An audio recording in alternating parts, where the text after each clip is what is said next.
सदा परिभवग्नमभीष्टदोहं तीर्थास्पदम् शिवविरिञ्चिनुतं शरण्यं भृत्यार्तिहं प्रणतपाल भवाब्धिपोतं वन्दे महापुरुषते चरणारविन्दम्।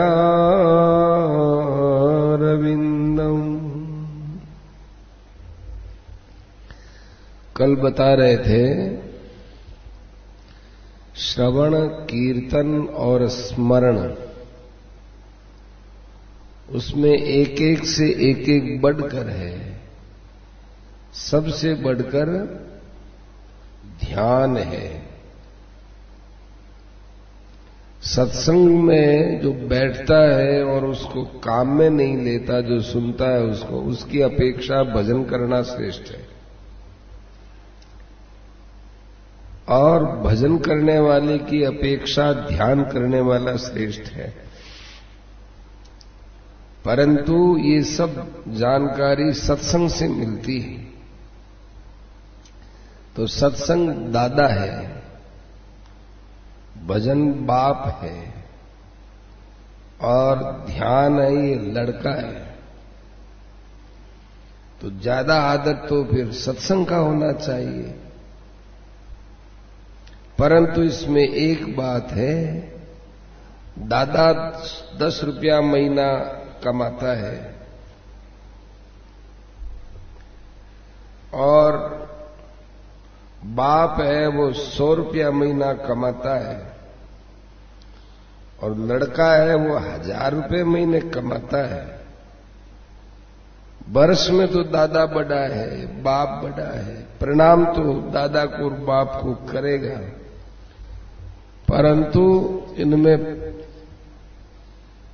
बालक की कीमत कितनी है, इस दृष्टि से हम कहते हैं कि सत्संग दादा है, भजन बाप है, और ध्यान पोता है। पर ध्यान 1000 रुपया, भजन 100 रुपया और सत्संग 10 रुपया कमाता है।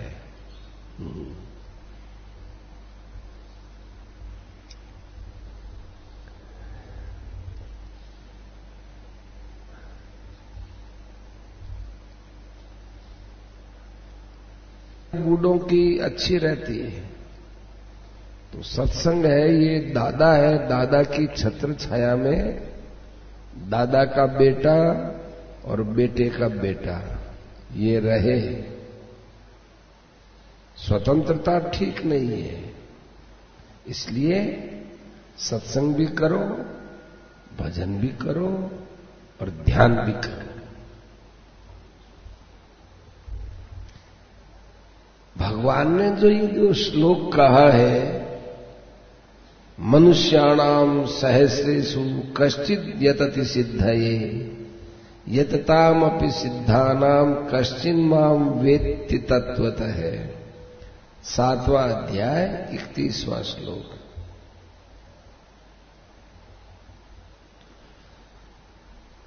हजारों मनुष्यों में कोई सिद्धि के लिए प्रयत्न करता है। प्रयत्न करने वालों में कोई कोई मुझे प्राप्त होता है। अपने यहां देखो 200-300 आदमी है, इस प्रांत में हजारों लाखों आदमी रहते हैं। यहां कुछ कम है, और हम लोगों में भी प्रयत्न करने वालों में कितने हैं। और जो धन चाहते हो, मान चाहते हो, बड़ाई चाहते हो, आराम चाहते हो, आलस्य चाहते हो, और भक्ति की साधना को बनाए रखना चाहते हो, ऐसे अपने में मिल जाएंगे। पर सच्चे साधन की ओर चलने वाले दिखते नहीं। सच्चे साधन के लिए यत्न करने वालों में फिर कोई तत्व से ही मुझे जान पाते हैं। यततामपि सिद्धानाम, सिद्ध वह है जो परमात्मा की प्राप्ति रूप सिद्धि के लिए यत्न करता है। साधक होते हुए भी परमात्मा की प्राप्ति के लिए यत्नवान होने के कारण वो सिद्ध है। साधक भी सिद्ध है, लगा हुआ है इस काम में।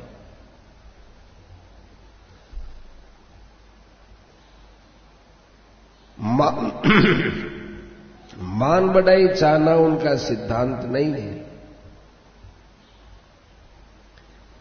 किंतु ये अच्छी लगती है। सिद्धांत तो नहीं है, लेकिन मान बढ़ाई कोई करता है तो अच्छी लगती है। वो हमारे भजन साधन को थोड़ा दबा लेती है। जैसे कोई बलवान व्यक्ति हमको दबोचने लगे तो हम भाग खड़े होते हैं, उससे मुकाबला कर नहीं सकते, भगो। इसी प्रकार से मान बढ़ाई की इच्छा हो तो फिर यही समझो कि इससे बचो, ये हमको खा जाएगी, दूर भगो, हमारे भजन साधन को खा जाएगी। जिसका सच्चा ध्येय है कि भाई परमात्मा की प्राप्ति करनी है, उन लोगों को ये दोष बहुत खटकेगा, इतना घबराएगा कि जैसे कोई भीत और लट्ठी के बीच में आ जाए, क्या करे, क्या जाएगी, ऐसे वो घबरा जाएगा मान बढ़ाई से।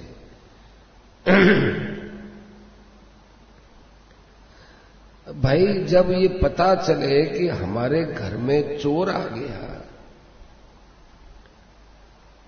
तो फिर उनसे सावधान नहीं होगे क्या?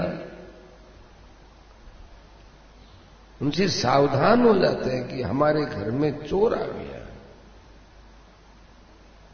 गीता जी ने लिखा है, राग द्वेषो व्यवस्थित तयोर न वशमागच्छेत्। साफ साफ कह दिया, ये राग और द्वेष इनके वश में मत होना। तो यस्य परिपंथी न हो, ये तुम्हारे इस मार्ग के लिए लुटेरे हैं, लूट के खा जाएंगे, ठगोरे हैं। ये जो मान बढ़ाई, धन, पदार्थ, संसार के सुख जो अच्छे लगते हैं, ये तो वैसे ही हैं जैसे ठग आदमी की बातें अच्छी लगती है।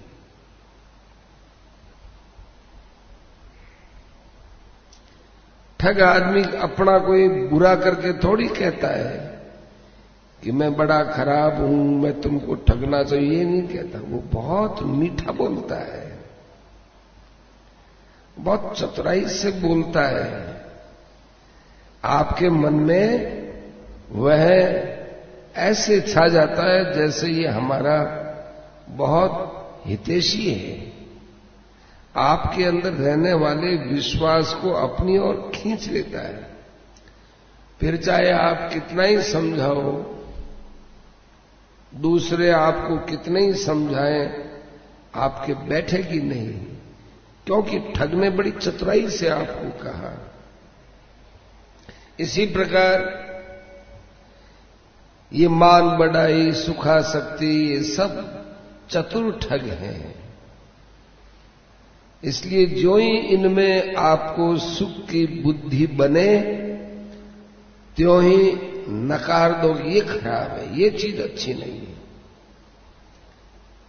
देखो हम तो क्या कहें, साधक की बात तो क्या है, जो सिद्ध है वे समझते हैं, जानते हैं, परंतु उन्हें भी इन सब से पूरा परहेज ही रखना चाहिए। उसे कोई कर्तव्य न होने पर भी दंभी पाखंडी दुनिया के लोगों को बचाने के लिए ऐसा आदर्श रखना चाहिए।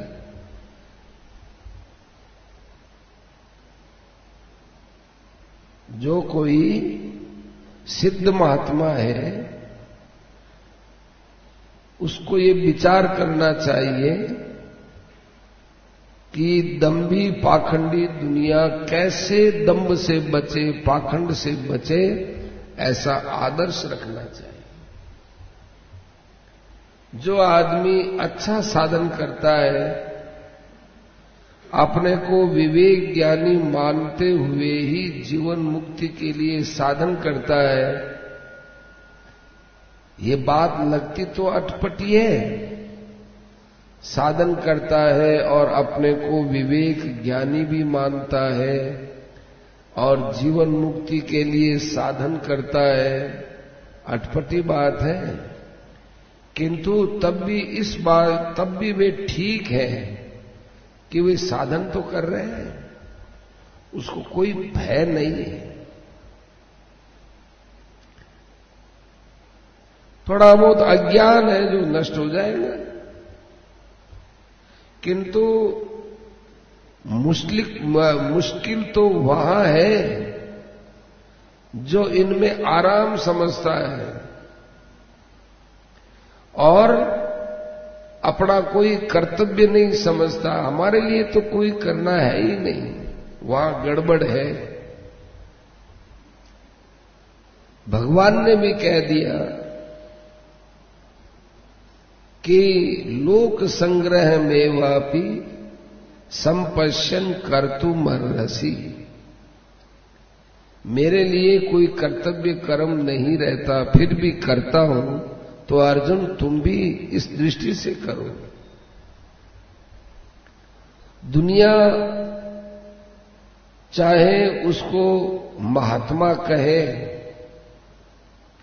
बहुत आदर की दृष्टि से देखे, लेकिन वो अपने को महात्मा मान ले कि देखो इतनी दुनिया बोलती है, इसका मतलब मेरा प्रभाव तो दुनिया में खूब अच्छा पड़ रहा है, मैं तो महात्मा हो गया। समझना चाहिए यहां पोल है।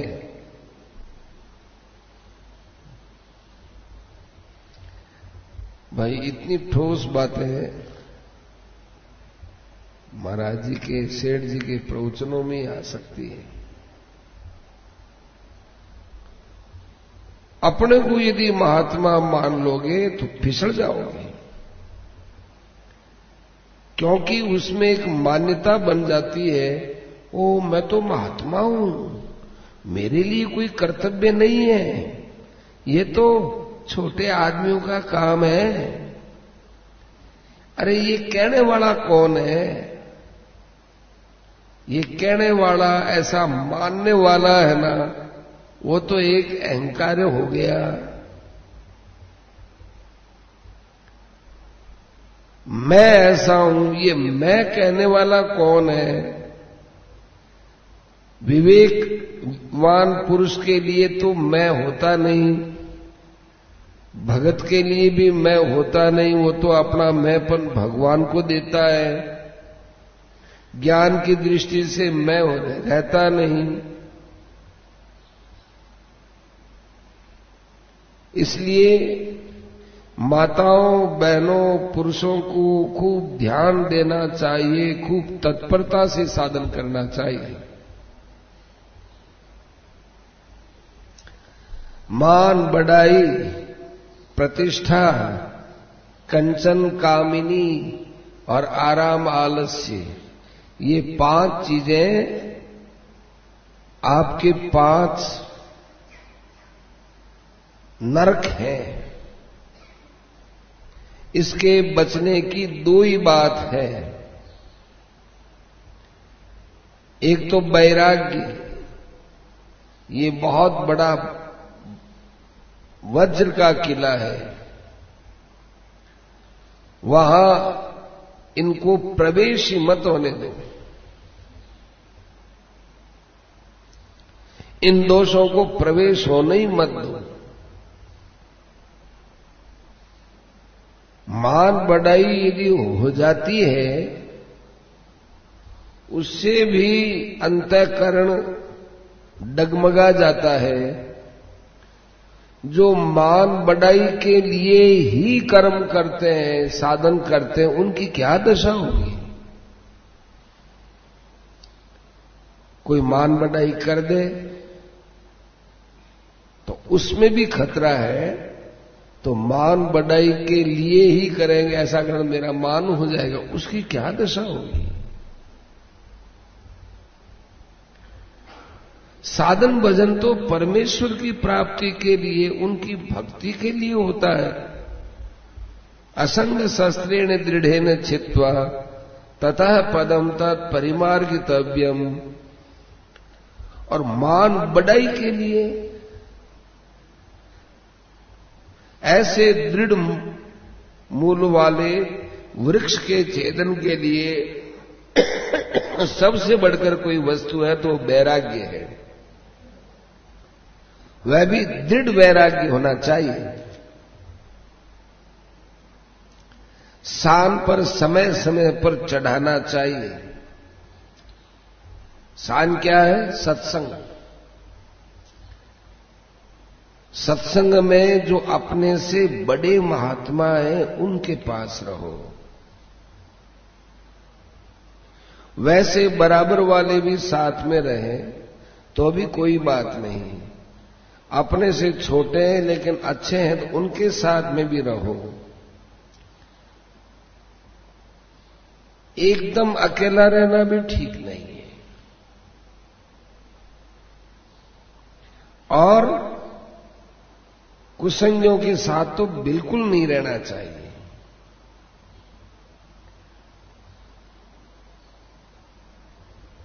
वैराग्य को तीखा सत्संग में कर सकते हो। जैसे शस्त्र में कहीं धार में कमी आ जाए तो फिर काटने में दुविधा होती है, ऐसे ही सत्संग के द्वारा वैराग्य के नोक पर धार लगती है। सारे संसार के विषय भोगों को टट्टी के समान समझकर त्याग दो। उनसे घृणा करो। अनित्य समझकर चित्तवृत्ति हटा दो।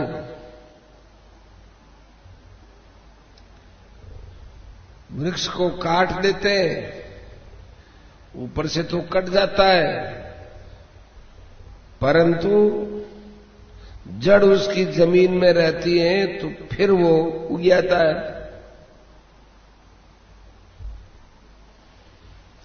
ऐसे ऊपर से त्याग करो ठीक है, लेकिन जड़ को अंदर से निकालो, तब तक त्याग नहीं होगा। फिर आप ऐसी स्थिति पर पहुंच जाओगे कि लौटेगे नहीं। जैसे जिसके पास गंगा जल है, फिर क्या वो मरुभूमि में जल के लिए दौड़ सकता है?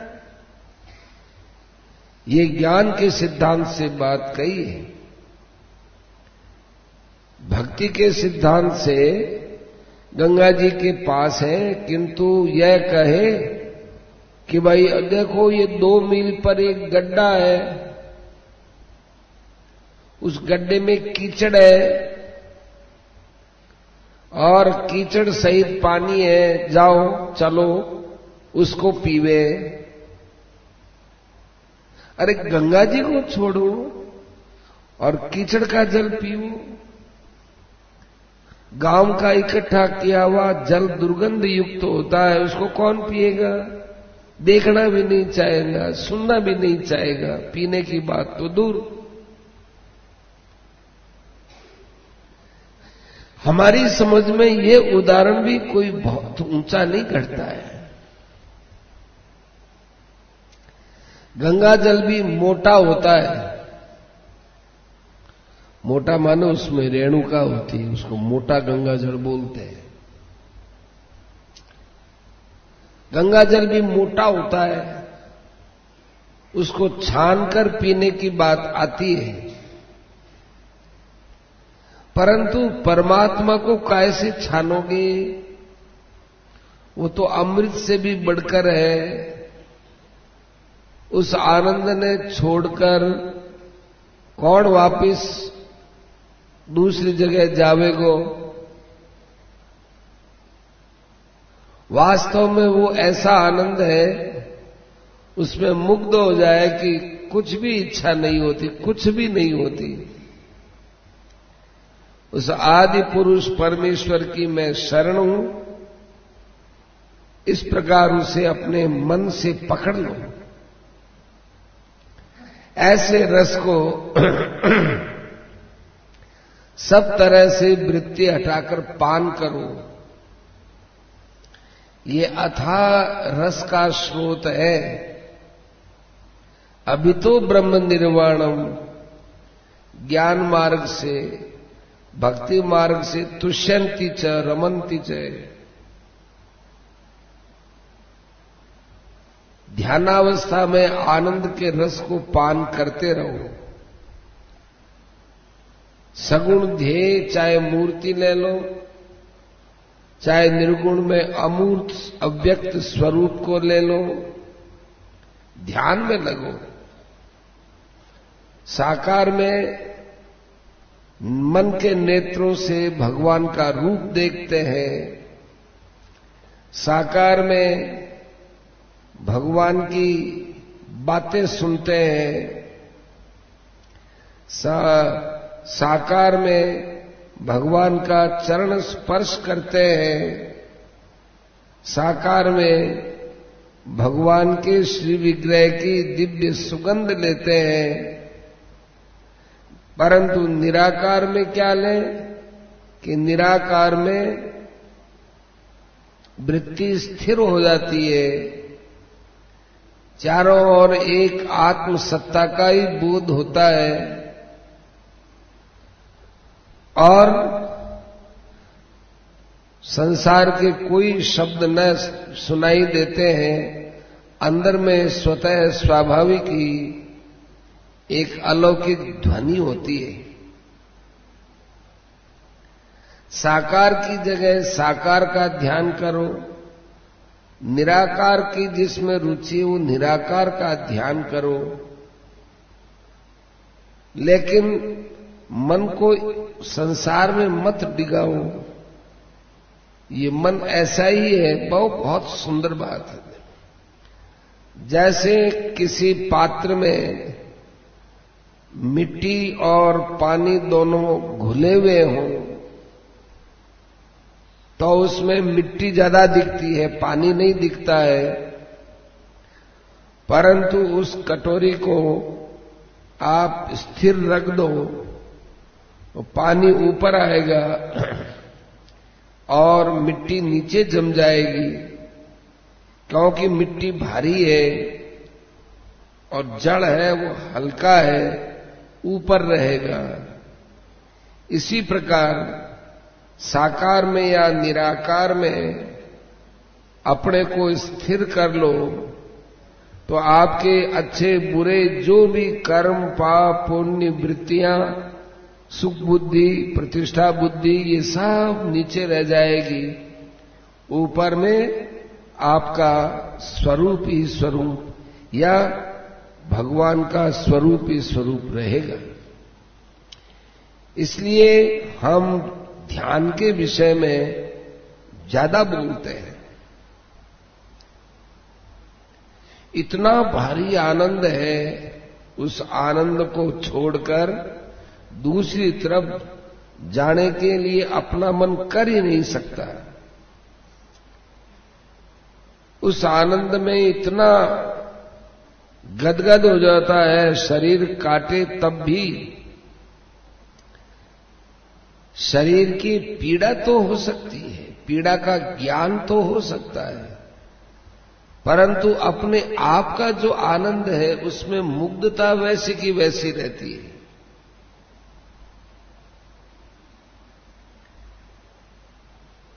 अब आनंद आए न आए इसकी भी परवाह मत करो। हम लोगों में जो नीचे से नीची स्थिति वाला है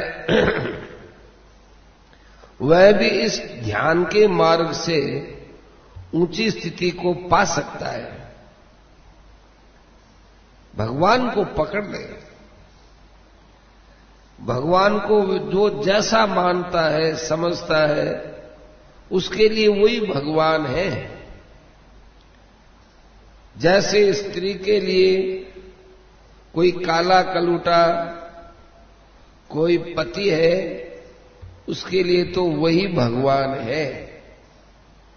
ऐसे ही भगवान के सगुण रूप में जो रूप उसको भाता है वही उसके लिए भगवान है। परंतु वैराग्य नहीं होगा तो उपरामता नहीं आएगी। उपरामता नहीं आएगी तो आलस्य आएगा, और आलस्य आएगा तो ध्यान नहीं हो सकता।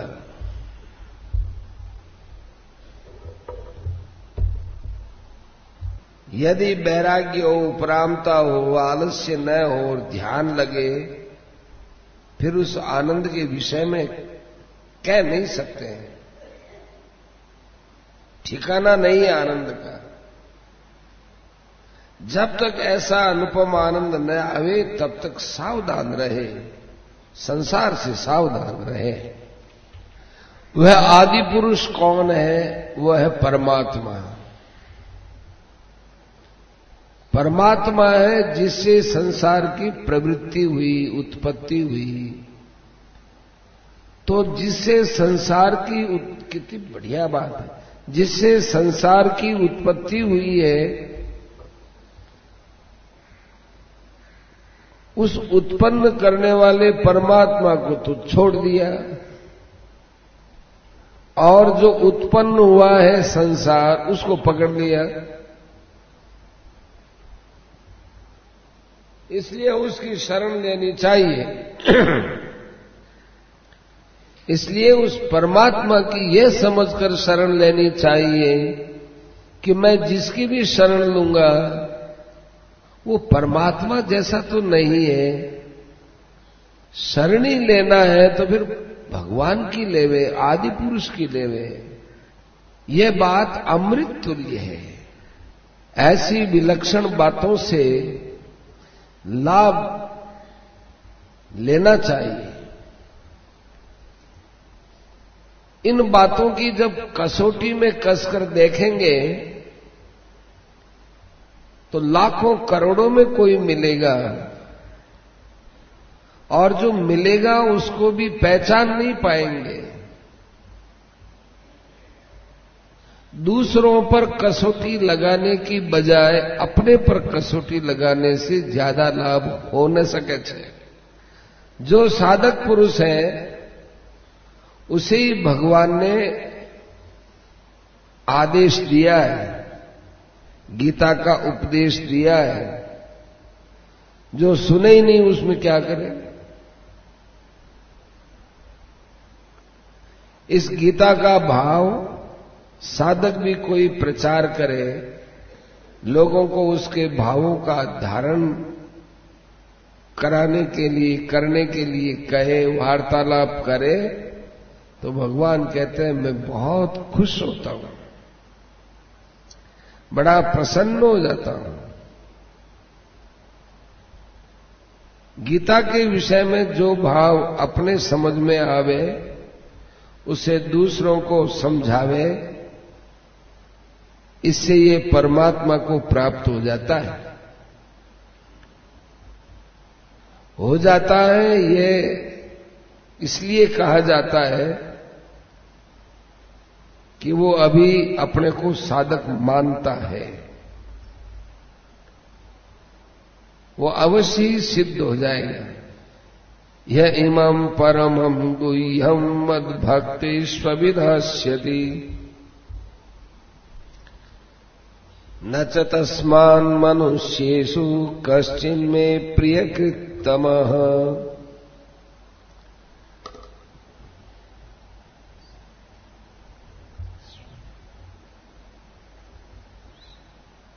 इतना मेरा प्रिय कार्य करने वाला है, उससे बढ़कर कोई भविष्य में हो जाए संभावना ही नहीं है। गोपियों के लिए भी ऐसा नहीं कहा है कि तुमसे बढ़कर कोई नहीं होगा, किंतु यहां सामान्य साधकों के लिए भी कह दिया। सिद्धों के लिए इसलिए नहीं कहा कि सिद्ध तो मिलने ही मुश्किल है, भगवान के लिए भी स महात्मा सुदुर्लभ है। अतः साधक ऐसे मिल सकते हैं, साधकों के लिए तो भगवान को उम्मीद है, सिद्ध तो बड़े दुर्लभ होते हैं। नहीं तो फिर गीता का प्रचार सिद्ध ही कर पाते, हम लोग तो कभी सुनने के अधिकारी नहीं होते। उस आदि पुरुष की शरण ग्रहण करो और उनकी आज्ञा में चलो। उनकी जो गीता में अर्जुन से वार्तालाप हुई है उसको ध्यान से सुनो।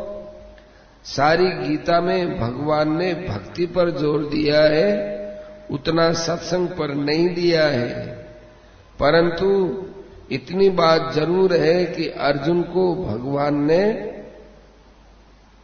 सत्संग की इच्छा, कल्याण की इच्छा होने पर सुनाया है।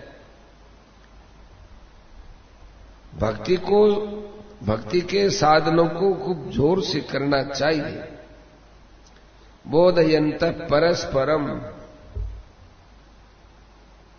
इसलिए अपने इस काम में लगने वाले, चाहे कोई साधारण भी हो चाहे कैसे भी हो, इस विषय में चर्चा करने मिले तो भगवान की कृपा समझनी चाहिए। अपना काम तो साधन भजन करने वाले छोटे मोटे आदमियों से ही निकल जाएगा। बहुत बड़े सिद्ध महात्मा की जरूरत नहीं है। जैसे बालक को अक्षराभ्यास कराते हैं तो बहुत बड़े पढ़ाई की आवश्यकता नहीं होती। वो ज्यों-ज्यों पढ़ता जाएगा त्यों-त्यों उसका ज्ञान भी बढ़ता जाएगा। इसलिए हमारी राय तो यही है कि भगवान में श्रद्धा करो।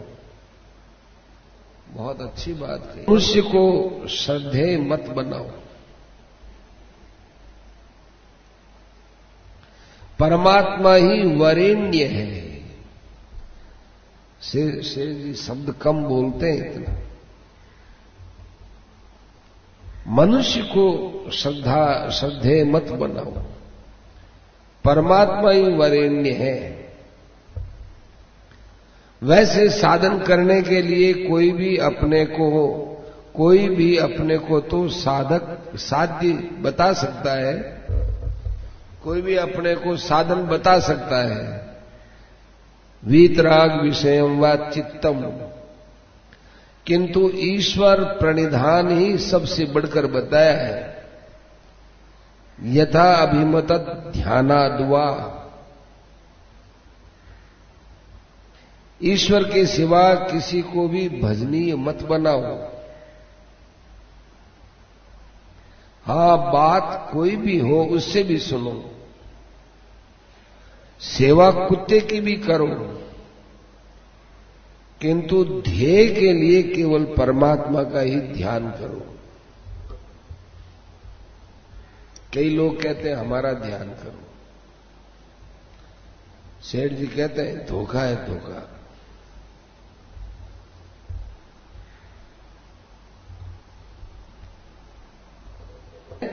भगवान ही हमारे प्राण हैं, क्योंकि भगवान ठोक बजा के कहते हैं ददामि बुद्धि योगम तम तेषाम अहम समुद्धरता। कोई व्यक्ति की ये भाषा हो ही नहीं सकती कि मैं तुम्हारा उद्धार कर दूंगा।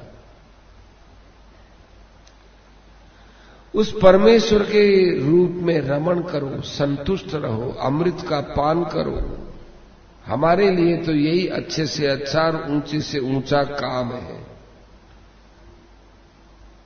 चाहे भगवान मिले चाहे न मिले, अपना साधन करते करते मर जाए तो भी परवाह नहीं। रात दिन आगे इसमें संसार के काम में बाधा पड़ेगी नहीं पड़ेगी, कोई आपत्ति नहीं आती, क्योंकि भगवान सब जगह है। जिस पदार्थ से हमारा व्यवहार है उसमें भी तो परमात्मा ही तो है। अब आपके किस काम में आपत्ति आएगी? किसी में भी आपत्ति नहीं आएगी। हमारे दो भाई, एक जयद्रथ का पाठ करता है खेल में, एक अर्जुन का पाठ करता है।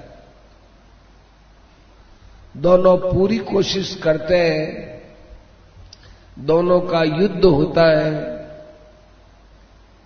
खेल में, नाटक में, खूब तलवार चलाते दिखाते हैं, खूब एक दूसरे के सामने गरज कर बोलते हैं, परंतु अंदर से कितने सावधान है कि कहीं तलवार लग न जाए और स्वांग भी न बिगड़े। दोनों भाई जानते हैं कि ये तो मेरा भाई है, और वो कहता मेरा भाई है। ऐसे ही काम करते हुए ये मेरा है, मेरा भाई है। इसी तरह देखो कि ये परमेश्वर है, ये भगवान है, भगवान है। तस्मात् सर्वेषु कालेषु माम अनुस्मर युध्य च। लीला माने पाठ की भांति हमको सारे काम करने हैं, और अंतःकरण से उसको भगवान का काम समझ के करना है। ये भगवान का काम है।